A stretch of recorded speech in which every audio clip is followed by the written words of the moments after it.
नमस्कार। ज्ञान स्वर कोचिंग सेंटर के माध्यम से के ऑनलाइन प्लेटफॉर्म के यूट्यूब चैनल द ज्ञान स्वर एकेडमी पर आप सभी का स्वागत है। अभी हम लोग पढ़ने जा रहे हैं क्लास 12 का फिजिक्स के अंतर्गत पिछले क्लास में हम लोग अभी जो पढ़ रहे हैं अभी हम लोग का इलेक्ट्रोस्टैटिक्स चल रहा है। इलेक्ट्रोस्टैटिक्स में पिछली क्लास में हम लोग पढ़े थे विद्युतीय क्षेत्र रेखा, विद्युतीय बल रेखा एवं उसके प्रॉपर्टीज के बारे में, जो कि एक काल्पनिक वक्र रेखा होती है और उससे संबंधित जो भी प्रॉपर्टीज होते हैं कि धन आवेश से कैसे क्षेत्र रेखा निकलती है तो अनंत की ओर या ऋणात्मक की ओर जाती है, या अनंत से आती हुई जो क्षेत्र रेखा होती है वह धन की ओर आती है, ऋणात्मक आवेश की ओर आती है या ऋणात्मक को प्राप्त करती है। तो यह सारे प्रॉपर्टीज हम लोग पिछली क्लास में पढ़े थे। अब हमको क्या करना है, विद्युतीय क्षेत्र का गणना करना है। हम लोग क्षेत्र रेखा समझ चुके हैं।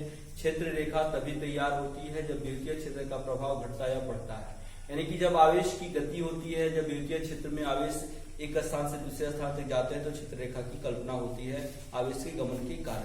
यह हम लोग जो जानते हैं, जो पढ़े हुए हैं पिछले क्लास में, वह हम लोग पढ़े थे कि धन आवेश के कारण प्रायः यह क्रिया संपन्न होती है। अभी हम लोग पढ़ेंगे विद्युतीय क्षेत्र की तीव्रता की गणना करेंगे, वो अभी किसके कारण, तो एक बिंदु आवेश के कारण। एक बिंदु आवेश के कारण विद्युतीय क्षेत्र की तीव्रता की गणना हम लोग करेंगे।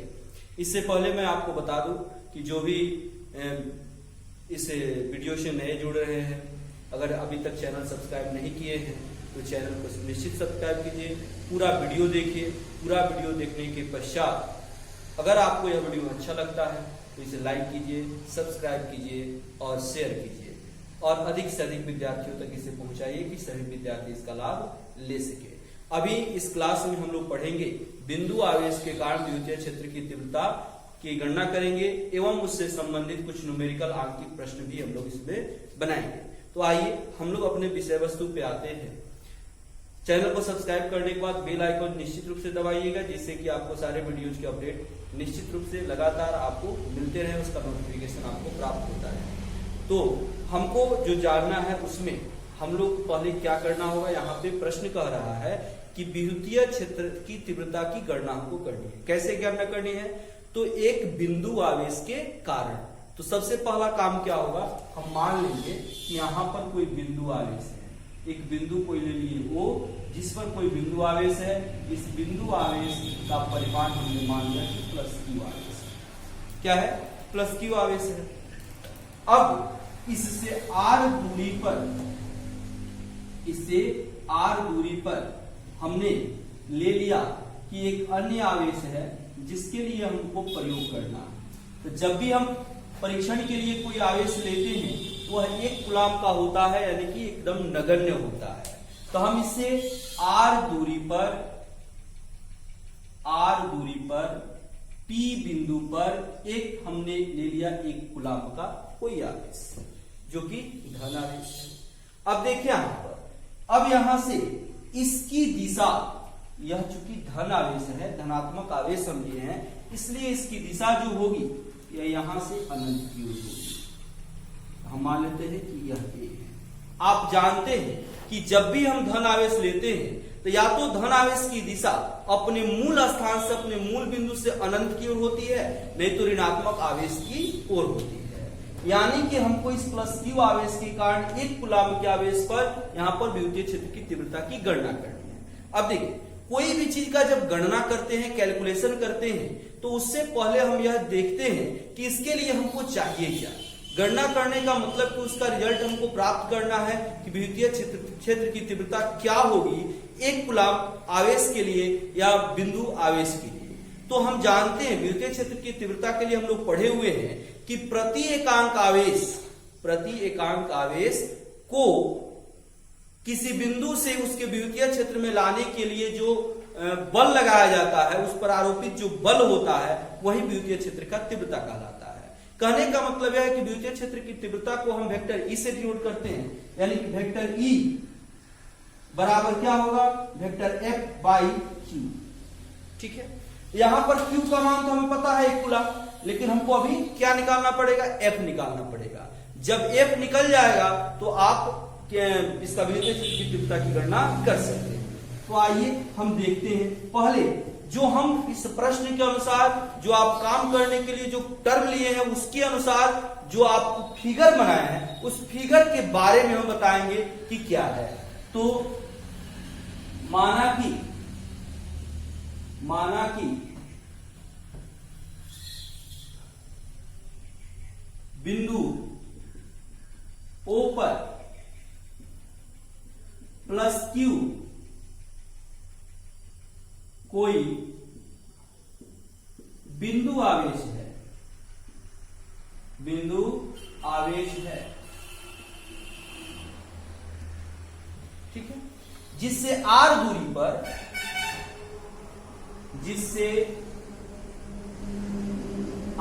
दूरी पर एक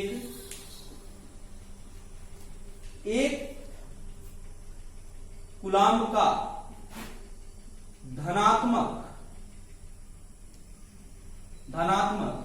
आवेश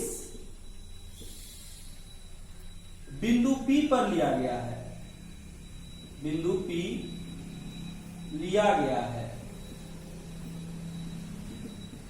अब देखिए इस Q आवेश के कारण इस पर हमें क्या करना है, विद्युतीय क्षेत्र की तीव्रता ज्ञात करनी है। तो प्लस Q आवेश के कारण बिंदु P पर विद्युतीय क्षेत्र की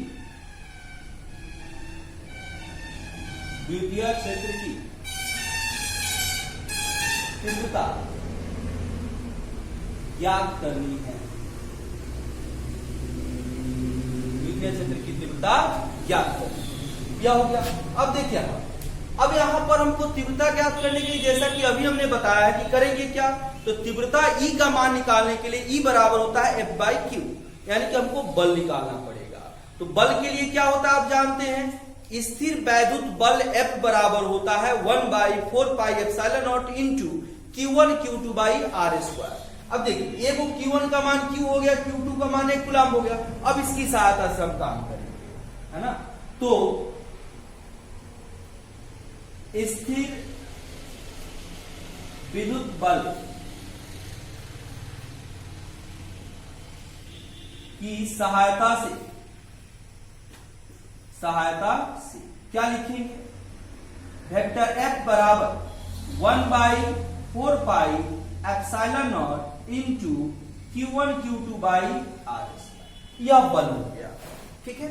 बल में Q1 का मान Q ले लेंगे, Q2 का मान 1 कूलाम्ब लेंगे, क्योंकि अब यही दूरी है।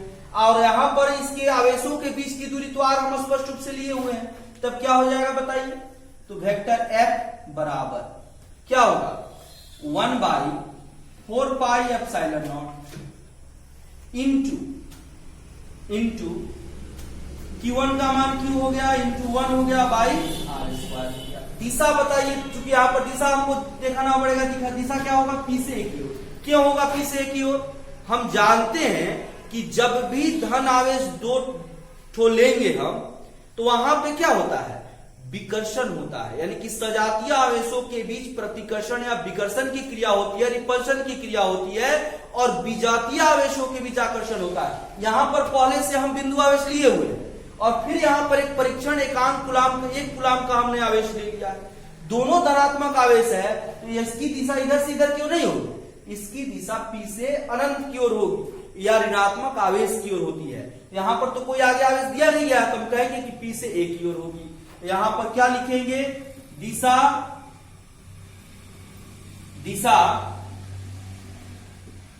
P से A की ओर, A की देखिए P से दिशा O की ओर भी हो सकती है, यहाँ पे O की ओर भी हो सकती है, लेकिन कब, यह धनात्मक है। अगर यहां पर प्लस Q आवेश के बदले हम माइनस Q आवेश ले ले, यहां पर जो हम लिखे हैं कि बिंदु O पर प्लस Q आवेश लिया गया है, वह प्लस Q नहीं लेकर के माइनस Q ले ले, तो यहां पर यह इसकी दिशा P से O की ओर हो जाएगी। अब देखिए बल निकल गया। अब हमको क्या निकालना है, क्षेत्र की तीव्रता। इसलिए E बराबर F/Q। तो बोलिए, तो E बराबर क्या हो जाएगा, वेक्टर एफ, अब बाई क्यू का मान कितना हो गया, तो क्या लिखेंगे बताइए, तो वेक्टर ई बराबर एफ में 1 से भाग देंगे तो एफ आ जाएगा। अब ध्यान दीजिए, अब एफ का मान कितना आया है, 1/4 pi epsilon not into q गुना 1 यानी कि क्यू बटा आर स्क्वायर। अब ई बराबर वही हो जाएगा, तो वेक्टर ई बराबर 1/4 pi epsilon not into q by r square. यही आपका हो गया एक बिंदु आवेश Q के कारण R दूरी पर कोई एक कूलम्ब का आवेश दिया होगा तो उसके लिए विद्युतीय क्षेत्र की तीव्रता। यहां से हम आसानी से इसको निकाल सकते हैं। इस सूत्र के द्वारा इस बिंदु आवेश के लिए हमारा यही विद्युतीय क्षेत्र की तीव्रता का व्यंजक प्राप्त हुआ है। अब यहां से हम कुछ वर्क करेंगे, कुछ न्यूमेरिकल बनाएंगे, जिससे कि ये तो आपका कंसेप्ट हो गया जो हमने बनाया है। और आप हमेशा ध्यान रखिएगा, हम लोग फिजिक्स पढ़ रहे हैं, फिजिक्स में बहुत सारे मैथमेटिकल वर्क होते हैं। उस मैथमेटिकल वर्क को समझने के लिए, कैलकुलेशन को समझने के लिए, यह कैसे हम फॉर्मूला क्रिएट कर रहे हैं इसको निश्चित रूप से समझना पड़ेगा। अगर आप इसको नहीं समझ पाएंगे तो इसीलिए हम एक एक पॉइंट को निकाल करके, खोद के निकाल करके आपको यहाँ पर रख रहे हैं। वहां पे अगर किसी को भी कोई भी दिक्कत हो तो आप जरूर कमेंट करेंगे, जहां भी दिक्कत होगा उसका निदान हम करेंगे।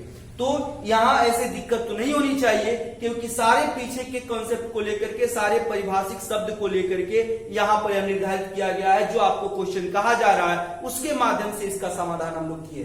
एक दो टर्म जो पीछे वाले आए हैं वह क्या आए हैं, तो जैसे यह सूत्र हम लोग पढ़े हैं स्थिर वैद्युत बल में, विद्युतीय क्षेत्र की तीव्रता के लिए फॉर्मूला पढ़े, तो इस सब को जानने के लिए अब यहाँ पर रह गई बात कि आधा अधूरा भी अगर आप वीडियो देखते हैं तब भी आपको समझ में नहीं आएगा। आप देखिए तो संपूर्ण देखिए कि आप पूर्ण रूप से इसको समझ सके, क्योंकि यह आर्ट्स नहीं है कि आप जिस क्वेश्चन को चाहिए उसको देखिए। इसको आपको समझने के लिए, जानने के लिए, पूरा संपूर्ण जानकारी के लिए पूरा वीडियो देखना होगा, इसलिए पूरा वीडियो निश्चित रूप से देखिए।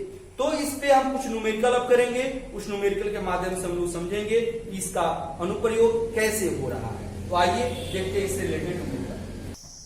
देखिए क्वेश्चन है, एक बिंदु आवेश से 1 मीटर की दूरी पर उत्पन्न विद्युत क्षेत्र की तीव्रता 450 वोल्ट मीटर है, आवेश का मान ज्ञात कीजिए। ठीक है, पहले हम एक बात आपको बताएं कि कोई भी न्यूमेरिकल बनाए तो सबसे पहले क्वेश्चन को बारीकी से पढ़ें, डाटा को एकत्र करें, क्योंकि कोई भी हम जब हम काम करते हैं तो पहले हमको डाटा चाहिए, आंकड़े चाहिए, हमको संसाधन चाहिए। जब तक वो हमें मिलेंगे नहीं तब तक हमको अपने कार्य को पूर्ण करने में परेशानियां उठानी पड़ेंगी।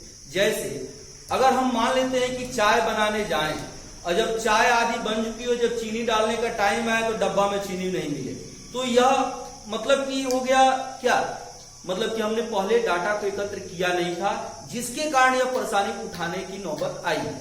तो सबसे पहले अगर हमको चाय बनाने जाना है तो पहले हम एकत्र कर लेंगे दूध, चीनी, पानी, जो भी आप उसमें उसका मटेरियल है, आवश्यक उसका रिसोर्स है, वह अगर हम संसाधन एकत्र कर लेते हैं तो हमको चाय बनाने में कोई परेशानी नहीं होती है।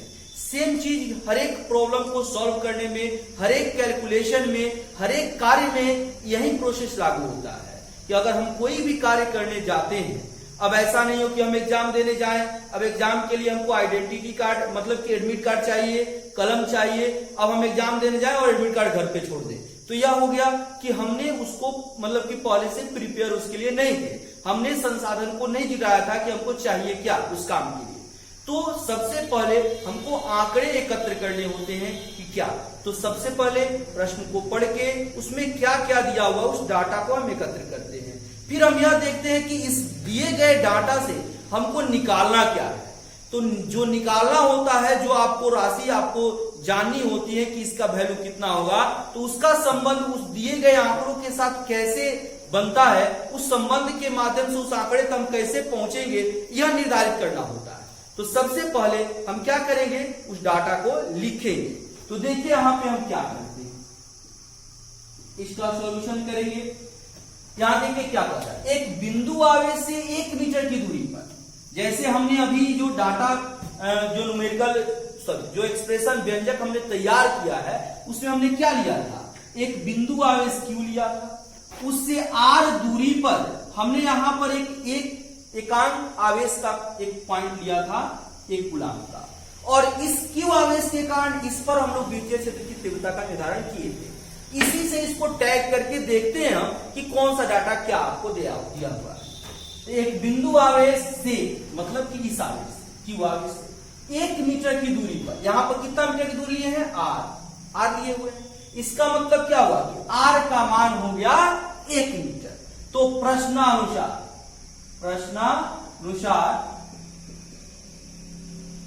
r बराबर कितना हो गया बताइए, 1 मीटर। ठीक, अब आगे बढ़ते हैं। 1 मीटर की दूरी पर उत्पन्न विद्युत क्षेत्र की तीव्रता 450 वोल्ट पर मीटर है। यानी कि हम लोग इसमें व्यंजक निकाले थे ई का, यही ई विद्युत क्षेत्र की तीव्रता कहलाती है। तो इस प्रश्न में दिया गया है कि ई बराबर क्या हो गया, 450 वोल्ट पर मीटर। तो आपको निकालना क्या है, तो आवेश निकालना है, यानी कि क्यू क्या होगा यह हमें निकालना है। तो जो हम सूत्र मतलब ज्ञात किए हैं, जो फॉर्मूला बनाए हैं, जो व्यंजक प्राप्त किए हैं, उस व्यंजक के अनुसार देखते हैं कि अब फुलफिल होता है कि नहीं होता है। अगर नहीं होता है तो जो कुछ और आवश्यक निकालने का मतलब होगा, कभी कभी देखिए कि कैसे आपको दिए जाते हैं न्यूमेरिकल, कभी क्या होगा कि डाटा दे देगा और जो निकालना होगा डायरेक्ट उसका फॉर्मूला के साथ रिलेशन होगा। कुछ कभी कभी क्या होता है कि कुछ डाटा दिया जाता है जिसका जो वैल्यू निकालना होता है उसमें से कुछ डाटा का उस वैल्यू से कोई संबंध नहीं होता है, परंतु वह दिया गया होता है केवल भ्रम उत्पन्न करने के लिए कि आप डाइवर्ट हो जाए, आपको समझने में टाइम लगे, आपको प्राप्त करने में टाइम लगे, यानी कि मार्ग से भटकाने के लिए।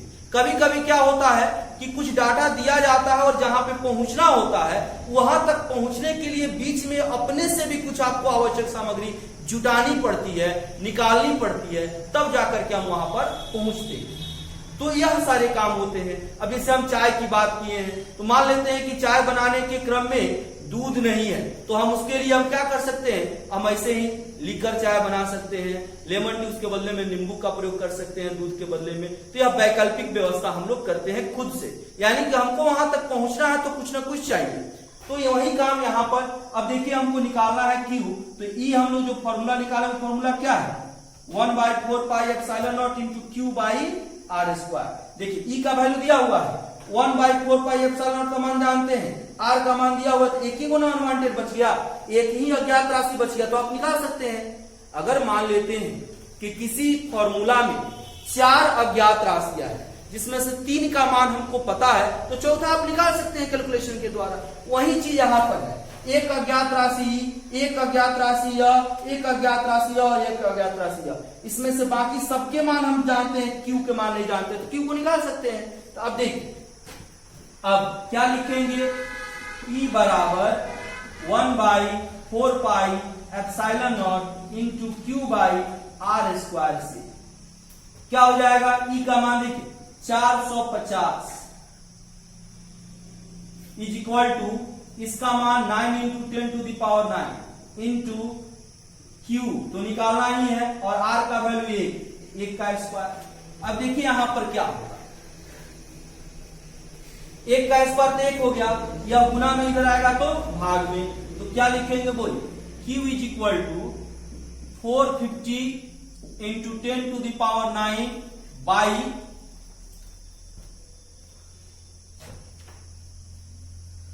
450, यह गुना में इधर जाएगा तो भाग में हो जाएगा 9 गुना 10 का पावर 9, यह हो गया।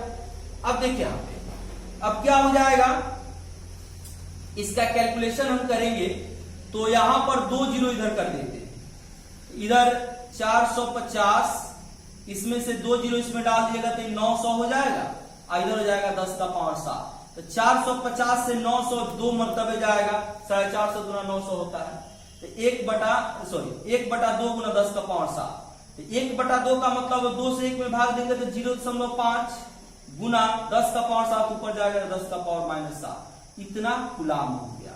यही आपके आवेश का परिमाण है। अगर आप इसको चाहते हैं, और तो है ही है वैज्ञानिक संकेतन में, आपको आगे कुछ करने की जरूरत नहीं है। तो यहाँ पे इस डाटा के अनुसार क्यू जो है इस फॉर्मूला से हम डायरेक्ट निकाल लिए। इसी तरह के यहाँ पर हमेशा कोई भी न्यूमेरिकल बनाने से पहले सावधानी पूर्वक प्रश्न में दिए गए आंकड़ों को जुटाएंगे, उसके बाद प्रश्न में देखेंगे कि हमको निकालना क्या है। उसको निकालने के लिए हमको किस किस फॉर्मूला, किस किस कॉन्सेप्ट की जरूरत पड़ेगी, उसको यूटिलाइज करेंगे, आपका रिजल्ट तुरंत प्राप्त हो जाएगा, आप उसको निकाल लीजिएगा। तो इसी तरह के और कुछ न्यूमेरिकल देखते हैं। तो आइए अगला न्यूमेरिकल हम देखते हैं। देखिए दूसरा जो क्वेश्चन है, क्वेश्चन कह रहा है दो आवेश क्रमशः 10 कूलम और 5 कूलम एक दूसरे से 10 मीटर की दूरी पर रखे गए हैं, तो 5 कूलम के आवेश के कारण विद्युतीय क्षेत्र की तीव्रता ज्ञात करनी है। आपको पता है कि सबसे पहले विद्युतीय क्षेत्र की तीव्रता निर्भर करती है बल पर, और यहां पर किसके कारण निकालना है, तो 5 कूलम के आवेश के कारण निकालना है।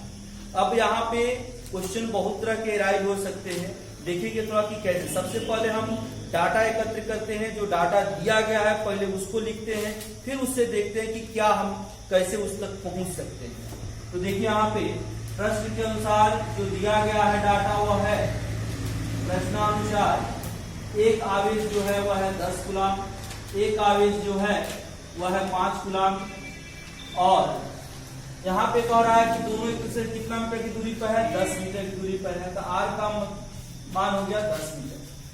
अब यहाँ पर हमको विद्युतीय क्षेत्र की तीव्रता निकालनी है, तो आप जानते हैं कि E बराबर F बाई क्यू होता है, F बाई क्यू होता है। तो सबसे पहले हमको F निकलेगा तब हम E निकाल सकते हैं। पिछला जो न्यूमेरिकल बनाया है वो थोड़ा दूसरे तरफ से था, यहाँ पर दो आवेश नहीं दिया हुआ था, एक आवेश के कारण कुछ दूरी पर आपको निकालना था। यहाँ पर दो आवेश दिए गए हैं, उसके अनुसार हमको काम करना है। तो ध्यान रहे यहाँ पर काम करेंगे हम, सबसे पहले हम बल निकालेंगे, यानी कि F इज इक्वल टू क्या होता है, 1/4 pi epsilon not into Q1 Q2 by R square से। अब देखिए तो क्या हो जाएगा, हम जानते हैं 1/4 पाई एप्सिलॉन नॉट का मान कितना होता है। इस सबको हम लोग बनाए हुए हैं, डाटा एकत्र करके लिखे हुए हैं। जैसे पाई का मान 3.14, एप्सिलॉन नॉट का मान 8.854 गुना 10 का पावर माइनस 11 होता है। इस सारे डाटा को रखने के बाद इसका जो मान आता है वह होता है 9 गुना 10 का पावर 9, और Q1 का मान 10, Q2 का मान 5, और R का मान हो गया 10 का स्क्वायर हो गया। अब ये 10 से 10 कट जाएगा, क्या बचेगा, तो F इज इक्वल टू 9 गुना 10 का पावर 9 इंटू 5/10, 5 गुना 10, 2 से 9 कट जाएगा, 4.5, 4.5 गुना 10 का पावर 9 न्यूटन। यह हो गया आपका F का मान। अब देखिए यहाँ पे कह रहा है कि 5 कूलम के आवेश के कारण, 5 कूलम के आवेश के कारण विद्युतीय क्षेत्र की तीव्रता आपको निकालनी है। तो यहाँ पर हम दो तरीके से इस काम को कर सकते हैं। हमको अब देखिए यहाँ पे अगर हम काम करें तो सीधे यहाँ पे हमको 10 से कोई मतलब नहीं है, यानी ध्यान दिए यहाँ पर एक हो गया आवेश Q1 जो हो गया 10 कूलम, एक आवेश हो गया Q2 जो हो गया 5 कूलम। दोनों के बीच का जो दूरी हो गया वह हो गया 10 मीटर, है ना। ध्यान दीजिए कि हम लोग जो पढ़े हुए हैं कंसेप्ट, उसमें क्या पढ़े हुए, किसी बिंदु आवेश Q के कारण R दूरी पर परीक्षण आवेश 1 कूलम दिया हो R दूरी पर, तो हम इस Q आवेश के कारण इस पर हमने निकाला था क्या, विद्युतीय क्षेत्र की तीव्रता। अब यहां पर यह R दूरी 10 मीटर है, लेकिन यहां पर यह जो एक आवेश है वह 5 कूलम 10 कूलम है, तो यहां पे यह काम हम नहीं करेंगे।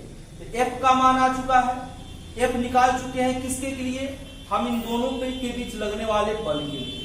अब हमको किसके कारण यहाँ विद्युतीय क्षेत्र की तीव्रता निकालनी है, 5 कूलम के आवेश के कारण।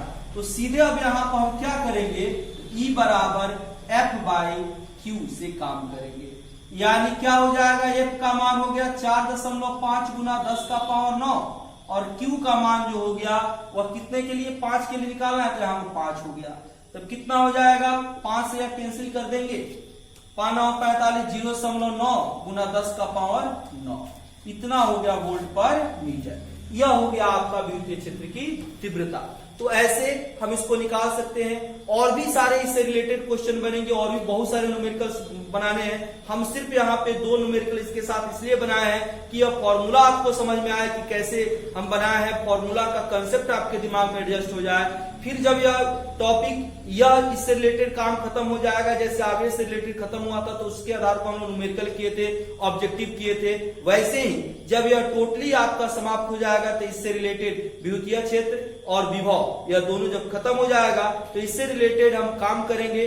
अभी इसके बाद विद्युतीय विभव पढ़ने से पहले अब अगले क्लास में हम लोग पढ़ेंगे, जैसे अब विद्युतीय क्षेत्र की तीव्रता के कारण गणना हम लोग किए हैं, बिंदु आवेश के कारण। अब इसको आगे पढ़ने के लिए, विभव की गणना करने के लिए तो हमको पढ़ना होगा कैलकुलस। कैलकुलस का एक मैथ का जो पार्ट है वह जानना पड़ेगा, जिसमें अवकलन और समाकलन जानना है। तो उसको जब जानेंगे तब जाकर के हम काम कर पाएंगे। अब उसको अगले क्लास में हम लोग पढ़ेंगे कैलकुलस का। तो अगले क्लास में फिर हम लोग मिलेंगे मैथ के पार्ट कैलकुलस के साथ, उसको पढ़ेंगे तब आगे हम लोग पढ़ेंगे।